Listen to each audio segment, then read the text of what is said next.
सोचना होगा। तबीयत की बात हो रही है तो बारिश के मौसम में अपनी तबीयत का ख्याल रखना है आपकी जिम्मेदारी है, क्योंकि अगर आप दिल्ली एनसीआर में रहते हैं तो यहां का सिस्टम डूब चुका है। जरा सी बारिश सिस्टम के दावों की पोल खोलती है। साल बदले, सरकारें बदली, प्रशासन बदला, लेकिन राजधानी नहीं बदली और आसपास के इलाके के हालात नहीं बदले। जब भी बारिश होती है, कम ही होती है, तो राजधानी दिल्ली मानो बंधक बन जाती है, घिर जाती है। हर तरफ पानी पानी, सड़कों पर सैलाब, गलियों में नहर जैसे हालात।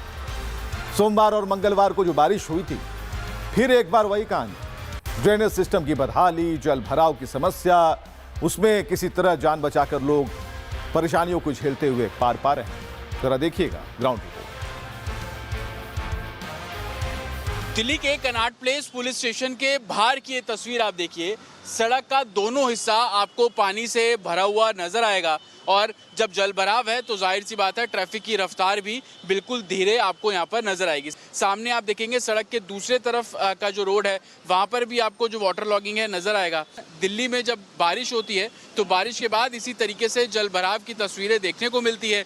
हर बार ये बातें की जाती हैं कि अब जो जल भराव है वो नहीं होगा, लेकिन रियलिटी क्या है? रियलिटी आप ये देखिए कि जगह जगह आपको इस तरीके से जल भराव नजर आएगा। एक तरफ बारिश है तो उसके कारण जो ट्रैफिक है वो भी बेहद धीमा और बेहद स्लो। और आप दिल्ली में अगर आज अपने घर से बाहर निकल रहे हैं तो जाहिर सी बात है ट्रैफिक से आपको परेशान होना पड़ेगा और जगह जगह वाटर लॉगिंग की जो तस्वीरें हैं वो भी आपको साफ तौर पर नजर आएगी। और ये ठीक कनॉट प्लेस पुलिस स्टेशन के सामने की तस्वीर, जहां पर सड़क के दोनों हिस्से, जहां पर आपको वाटर लॉगिंग बुरी तरीके से नजर आएगी। तो ये देश की राजधानी दिल्ली का हाल है। मात्र 2 दिन की बारिश में ये कयामत आ गई। जो लोग हैं परेशान हैं, घर पर फोन कर दिया आने में विलंब होगा। घर वालों को ही पता है क्यों विलंब होगा, क्योंकि फंस चुके हैं। उन्हें पता है हर साल ये होता है, भले 2, 4, 5 दिन के लिए हो, लेकिन ये चीजें होती हैं। परेशानी की बात हो रही है तो किसी को असल में परेशानी का असली मतलब पूछना हो तो जरा गुरुग्राम वालों से पूछ लीजिए, जहां बारिश के मौसम में घरों के सामने बिल्कुल सी व्यू नजर आता है। खिड़की दरवाजा खोलिए, देखिए एकदम सी व्यू। गुरुग्राम में फ्लैटों की कीमत क्या है पता है आपको? तकरीबन, छोड़ दीजिए, करोड़ ही बताते हैं, करोड़ से ऊपर। बिल्डर ने आपको करोड़ों का फ्लैट बेचा है तो आपको एक्स्ट्रा क्या मिला? ये मिला जो स्क्रीन पर देख रहे हैं। पैसा दिया है तो सीधा समंदर आपके दरवाजे पर, तेज लहरें नहीं बल्कि शांत। और समंदर का मजा आप ले रहे होते हैं। यह हास्यास्पद है, यह सिस्टम पर सवाल है। सवाल इसलिए है कि सरकार की गाड़ी इस पानी में नहीं डूबती, आपकी डूबती है।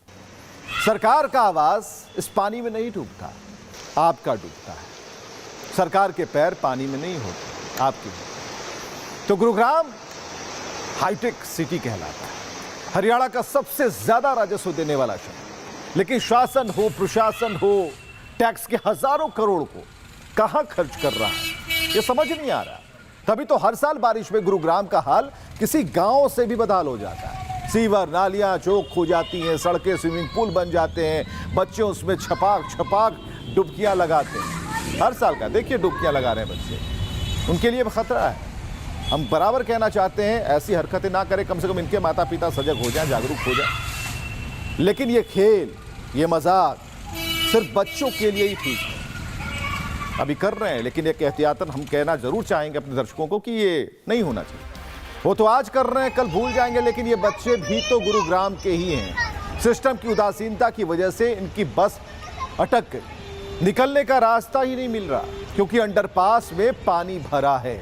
जाएगा कौन? गारंटी क्या है कि बचकर निकल जाए? और इन बच्चों का क्या कसूर है? छोटे छोटे बच्चे रो रहे हैं, बिलख रहे हैं, और अधिकारी अपने करोड़ों के फ्लैट में मस्त। उनका बच्चा थोड़ी ना फंसा है इसमें, उन्हें क्या समस्या है? ये सिस्टम हजारों करोड़ टैक्स लेता है, लेकिन बदले में क्या देता है? दोयम दर्जे की सुविधाएं देता है। ये आंसू है ना बच्चों के, यही सवाल व्यवस्था की बदहाली पर सवाल है, जो साल दर साल ठीक होने के बजाय बिगड़ते जा रहे हैं। ये आंसू सवाल है हर उस शख्स से जो गुरुग्राम में रहता है, उस सभी लोगों के सवाल है जो टैक्स देता है लेकिन जवाबदेही नहीं। सवाल इसी बात। तो गुरुग्राम की बारिश में सिर्फ जनता परेशान नहीं होती, केवल जनता परेशान नहीं होती बल्कि बस और गाड़ियां भी गुरुग्राम की सड़कों पर पानी में डूबती हैं। जी हां, 1.5-2 घंटे की बारिश में मिलियम सिटी की पोल खुलकर सामने आ गई, जहां सड़कों को देखकर ऐसा लगा जैसे बाढ़ आ गई। 12-12 फीट ऊंची बसें पानी में समा गई, उनकी छत दिख रही है। जरा सोचिए अगर उसमें बच्चे होते तो उनकी हालत क्या होती। यानी गुरुग्राम में मानसून के दौरान ये अफरा तफरी अब हर साल की कहानी बन चुकी है। नामी कंपनियों के दफ्तर से लेकर तमाम बड़े रियल एस्टेट प्रोजेक्ट, हल्की सी बारिश होते ही शहर का सिस्टम घुटने टेक देता है। और यहां पर हर